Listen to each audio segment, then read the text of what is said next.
ओम श्री साईनाथाय नमः। आइए आज हम श्री साईं सच्चरित ग्रंथ का अध्याय 49 प्रारंभ करेंगे। मेरी बाबा के श्री चरणों में ये प्रार्थना है कि बाबा इस अध्याय को पढ़ते हुए यदि मुझसे कुछ गलती हो जाए तो बाबा मुझे क्षमा करना। और जो कोई भी साईं भक्त इस अध्याय को पढ़ेगा व सुनेगा, बाबा उसकी सभी मनोकामनाएं पूर्ण करेंगे। आइए अध्याय शुरू करते हैं। अध्याय 49। परीक्षा। हरि कानोबा। सोमदेव स्वामी नाना साहिब चांदोरकर की कथाएं। प्रस्तावना। जब वेद और पुराण ही ब्रह्मा या सतगुरु का वर्णन करने में अपनी असमर्थता प्रकट करते हैं, तब मैं एक अल्पज्ञ प्राणी अपने सद्गुरु श्री साईं बाबा का वर्णन कैसे कर सकता हूँ। मेरा स्वयं का तो ये मत है कि इस विषय में मौन धारण करना ही अति उत्तम है। सच पूछा जाए तो मूक रहना ही सद्गुरु की विमल पाताल पताका रूपी विरुदावली का उत्तम प्रकार से वर्णन करता है, परंतु उनमें जो उत्तम गुण है वे हमें मूक कहाँ रहने देते हैं। यदि स्वादिष्ट भोजन बने और मित्र और संबंधी आदि बैठकर ना खाएं तो वह नीरस सा प्रतीत होता है, और जब वही भोजन सब एक साथ बैठकर खाते हैं तब उसमें एक विशेष प्रकार का स्वाद आ जाता है। वैसी ही स्थिति साईं लीलामृत के संबंध में भी है। इसका एकांत में रसा स्वादन कभी नहीं हो सकता। यदि मित्र और पारिवारिक जन सभी मिलकर इसका रस ले तो और अधिक आनंद आ जाता है। श्री साईं बाबा स्वयं ही अंत प्रेरणा कर अपनी इच्छानुसार ही इन कथाओं को मुझसे वर्णित करा रहे हैं। इसलिए हमारा तो केवल इतना ही कर्तव्य है कि अनन्य भाव से उनके शरणागत होकर उनका ही ध्यान करें। तप साधन, तीर्थ यात्रा, व्रत और यज्ञ और दान, ये हरि भक्ति श्रेष्ठ है, और सद्गुरु का ध्यान इन सब में सबसे परम श्रेष्ठ है। इसलिए सदैव मुख से साईं नाम का स्मरण कर उनके उपदेशों का निधिध्यासन एवं स्वरूप का चिंतन कर हृदय में उनके प्रति सत्य और प्रेम के भाव से समस्त चेष्टाएं उनके ही निमित्त करनी चाहिए। भवबंधन से मुक्त होने का यह सबसे उत्तम साधन ही है। यदि हम उपयुक्त विधि से कर्म करते जाएं तो साईं को विवश होकर हमारी सहायता कर उसमें मुक्ति प्रदान करनी ही पड़ेगी। अब इस अध्याय की कथा का श्रवण करें। हरि कानोबा। बंबई के हरि कानोबा नामक एक महानुभाव ने अपने कई मित्रों और संबंधियों से साईं बाबा की अनेक लीलाएं सुनी थी, परंतु उनमें विश्वास बिल्कुल नहीं था, क्योंकि वे संशयालुयुक्त प्रकृति के व्यक्ति थे। अविश्वास उनके हृदय पटल पर अपना आसन जमाए हुए था। वे स्वयं बाबा की परीक्षा करने का निश्चय करके अपने कुछ मित्रों सहित बंबई से शिरडी आए। उन्होंने सिर पर एक जरी की पगड़ी और पैरों में नए सैंडल पहन रखे थे।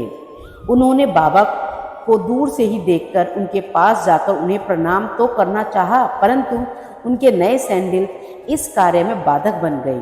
उनकी समझ में नहीं आ रहा था कि अब क्या किया जाए। तब उन्होंने अपने सैंडल मंडप के एक सुरक्षित कोने में रखे और मस्जिद में जाकर बाबा के दर्शन किए। उनका ध्यान सैंडलों पर ही लगा रहा। उन्होंने बड़ी नम्रता पूर्वक बाबा को प्रणाम किया और उनसे प्रसाद और उदी प्राप्त लौट आए। पर जब उन्होंने कोने से दृष्टि डाली तो देखा कि सैंडल तो अंतर्ध्यान हो चुके हैं। पर्याप्त छानबीन भी व्यर्थ हुई। अंत में निराशा होकर वे अपने स्थान पर वापस आ गए। स्नान, पूजन और नैवेद्य आदि अर्पित करके वे भोजन करने को बैठे, परंतु वे पूरे समय उन सैंडलों के चिंतन में ही निमग्न रहे। भोजन कर मुंह हाथ धोकर जब वे बाहर आए तो उन्होंने एक मराठा बालक को अपनी ओर आते देखे, जिसके हाथ में के डंडे के कोने में उसके एक नए सैंडलों का जोड़ा लटका हुआ था। उस बालक ने हाथ धोने के लिए बाहर आने वाले लोगों से कहा कि बाबा ने मुझे यह डंडा देकर रास्तों में घूम घूम कर हरि का बेटा, जरी का फेटा की पुकार लगाने को कहा, और जो कोई कहे कि सैंडल हमारे हैं, उससे पहले यह पूछना कि क्या उनका नाम हरि और उनके पिता का नाम कानोबा से है, क से है। साथ ही यह भी देखना कि वह जरीदार साफा बांधे हुए है या नहीं, तब उन्हें उसे दे देना। बालक का कथन सुनकर हरि कानोबा को बेहद आनंद व आश्चर्य हुआ। उन्होंने आगे बढ़कर बालक से कहा कि ये हमारे ही सैंडल हैं, मेरा ही नाम हरि है और मैं ही यानी कानोबा का पुत्र हूँ। यह मेरा जरी का साफा देखो। बालक संतुष्ट हो गया और सैंडल उन्हें दे दिए। उन्होंने सोचा कि मेरी जरीदार पगड़ी तो सबको दिख रही थी, हो सकता है कि बाबा की भी दृष्टि में आ गई हो, परंतु यह मेरी शिरडी यात्रा का प्रथम अवसर है। फिर बाबा को यह कैसे विदित हो गया कि मेरा ही नाम हरि और मेरे पिता का नाम कानोबा? वह तो केवल बाबा की परीक्षार्थ वहां आया था। उसे इस घटना से बाबा की महानता विदित हो गई। उसकी इच्छा पूर्ण हो गई और वह सहस्त्र घर लौट आया। सोमदेव स्वामी।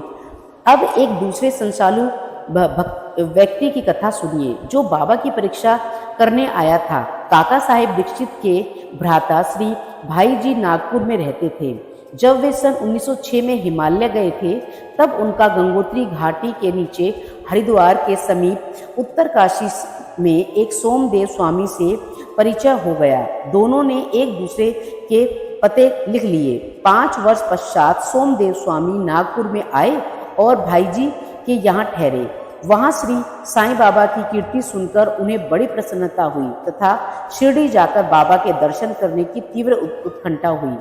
मनमाड़ और कोपर गांव निकल जाने पर वे एक तांगे में बैठकर शिरडी को चले गए। शिरडी के समीप पहुंचने पर उन्होंने दूर से ही मस्जिद पर 2 ध्वज लहराते देखे। सामान्यतः देखने में आता है कि भिन्न भिन्न संतों का बर्ताव, रहन सहन और बाह्य सामग्रियां प्राय भिन्न भिन्न प्रकार की ही रहा करती हैं, परंतु केवल इनमें से संतों की योग्यता का आकलन कर लेना बड़ी भूल है। सोमदेव स्वामी के भिन्न प्रकृति के थे। उन्होंने जैसे ही ध्वजों को लहराते देखा तो वे सोचने लगे कि बाबा संत होकर इन ध्वजों में इतनी दिलचस्पी क्यों देखते हैं? क्या इनमें उनका संतपन प्रकट होता है? ऐसा प्रतीत होता है कि यह संत अपनी कीर्ति का इच्छुक है। एकाएक उन्होंने शिरडी जाने का विचार त्याग कर उन्होंने अपने सहयात्रियों से कहा कि मैं तो वापस लौटना चाहता हूँ। तब वे लोग कहने लगे कि फिर व्यर्थ ही इतनी दूर क्यों आए? अभी केवल ध्वजों को देखकर तुम उसमें उद्विग्न हो उठे और तब शिरडी में रथ, पालकी, घोड़ा और अन्य सामग्रियां देखोगे तब तुम्हारी क्या दशा होगी? स्वामी को अब और भी अधिक घबराहट होने लगी।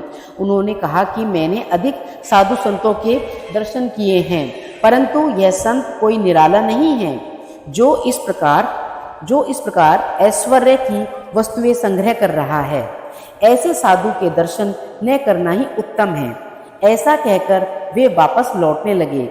तीर्थ यात्रियों ने प्रतिरोध करते हुए उन्हें आगे बढ़ने की सलाह दी और समझाया कि तुम यह संकुचित मनोवृत्ति छोड़ दो। मस्जिद में तो संत हैं और वे इन ध्वजाओं और अन्य सामग्रियों या अपने कीर्ति का स्वपन में ही सोच विचार नहीं करते। वे सब तो उनके भक्तगण प्रेम और भक्ति के कारण ही उनको भेंट किया करते हैं। अंत में वे शिरडी जाकर बाबा के दर्शन करने को तैयार हो गए। मस्जिद के मंडप में पहुंचकर वे द्रवित हो गए। उनकी आंखों से अश्रुधारा बहने लगी और कंठ रुद्ध गया।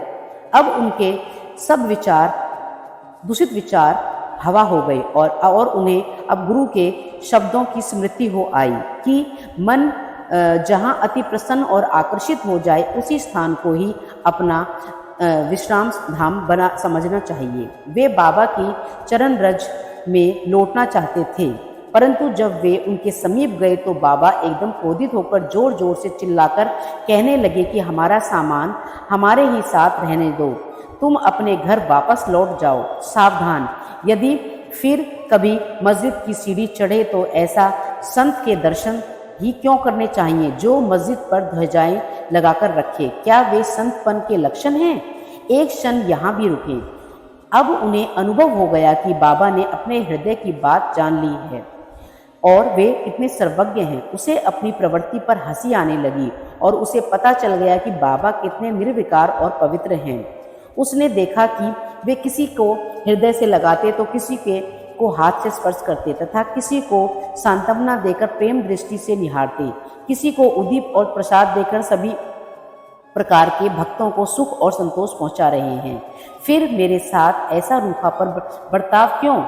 अधिक विचार करने पर वे इसी निष्कर्ष पर पहुंचे कि इसका कारण मेरे आंतरिक विचार ही थे और उसमें शिक्षा ग्रहण कर मुझे अपना आचरण सुधारना चाहिए। बाबा का क्रोध तो मेरे लिए वरदान स्वरूप है।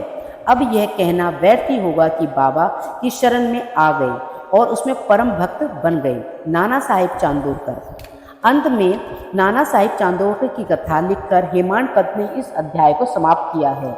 एक समय जब नाना साहिब महालसापति और अन्य लोगों के साथ मस्जिद में बैठे हुए थे तो बीजापुर से एक संप्रभात यवन परिवार श्री साईं बाबा के दर्शनार्थ आया। कुलवंतियों की लाज रक्षण भावना देखकर नाना साहिब वहां से निकल जाना चाहते थे, परंतु बाबा ने उन्हें रोक लिया। स्त्रियां आगे बढ़ी और उन्होंने बाबा के दर्शन किए। उनमें से एक महिला ने अपने मुंह पर से घूंघट हटाकर बाबा के चरणों में प्रणाम कर घूंघट डाल लिया। नाना साहब उनके सौंदर्य से आकर्षित हो गए और एक बार पुनः वह छवि देखने को लालायित हो उठे। नाना के मन की व्यथा जानकर उन लोगों के चले जाने के पश्चात बाबा उनसे कहने लगे, नाना क्यों व्यर्थ में मोहित हो रहे हो? इंद्रियों को अपना कार्य करने दो, हमें उनके कार्य में बाधक नहीं बनना चाहिए। भगवान ने यह सुंदर सृष्टि का निर्माण किया है, अतः हमारा कर्तव्य है कि हम उनके सौंदर्य की सराहना करें। यह मन तो क्रमशः ही स्थिर होता है और जब सामने का द्वार खुला है तब हमें पिछले द्वार से क्यों प्रविष्ट होना? चित्त शुद्ध होते हुए भी फिर किसी कष्ट का अनुभव नहीं होता। यदि हमारे मन में कुविचार नहीं होता है तो हमें किसी से भयभीत होने की आवश्यकता नहीं। नेत्रों को अपना कार्य करने दो, इसके लिए तुम्हें लज्जित और विचलित होना नहीं चाहिए।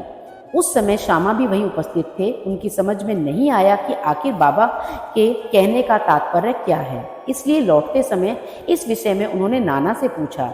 उस परम सुंदरी के सौंदर्य को देखकर जिस प्रकार वे मोहित हुए तथा यह व्यथा जानकर बाबा ने इस विषय पर जो उपदेश उन्हें दिया, उन्होंने उसका संपूर्ण वृत्तांत उनसे कहकर श्यामा को इस प्रकार समझाया। हमारा मन स्वभावतः ही चंचल है, पर हमें उसे लंपट नहीं लेना चाहिए। इंद्रियां चाहे भले ही चंचल हो जाएं, परंतु हमें अपने मन पर पूर्ण नियंत्रण रखकर उसे अशांत नहीं होने देना चाहिए। इंद्रियां तो अपने विषय पदार्थों के लिए सदैव चेष्टा किया करती हैं, पर हमें उसके वशीभूत होकर उनके इच्छित पदार्थों के समीप नहीं जाना चाहिए। क्रमशः प्रयत्न करते समय इस चंचलता को नियंत्रित किया जा सकता है। यद्यपि उन पर पूर्ण नियंत्रण संभव नहीं, तो भी हमें उनके वशीभूत नहीं होना चाहिए। प्रसंगानुसार हमें उनका वास्तविक रूप से उचित गति अवरोध करना चाहिए। सौंदर्य तो देखने का विषय है, इसलिए हमें निडर होकर सुंदर पदार्थों की ओर देखना चाहिए। यदि हमसे किसी प्रकार के कुछ कुविचार नहीं आए तो उसमें लज्जा और भय की आवश्यकता ही क्या है। यदि मन को निरीक्ष बनाकर ईश्वर के सौंदर्य को निहारो तो इंद्रियां सहज और स्वाभाविक रूप से अपने वश में आ जाएंगी और विषय आनंद लेते समय भी उन्हें ईश्वर की स्मृति बनी रहेगी। यदि हमें बाह्य इंद्रियों के पीछे दौड़ने लगे तो उसमें लिप्त रहने दो और तो तुम्हारा जन्म मृत्यु के पास से कदापि छुटकारा नहीं होगा। विषय पदार्थ इंद्रियों को सदा पथभ्रष्ट करने वाले होते हैं। अतएव हमें विवेक को सारथी बनाकर मन को लगाम अपने हाथ में लेकर इंद्रिय रूपी घोड़ों को विषय पदार्थों की ओर जाने से रोक देना चाहिए। ऐसा विवेक रूपी सारथी हमें विष्णु पद की प्राप्ति करा देगा, जो हमारा यथार्थ में परम सत्य धाम है और जहाँ गया हुआ प्राणी फिर कभी नहीं लौटता। श्री सद्गुरु साईनाथम पर्णमस्तु शुभम भवतु। अनंत कोटि ब्रह्मांड नायक राजाधिराज योगीराज परम ब्रह्म श्री सच्चिदानंद सद्गुरु साईनाथ महाराज की जय हो। ओम साई राम, जय जय साई राम।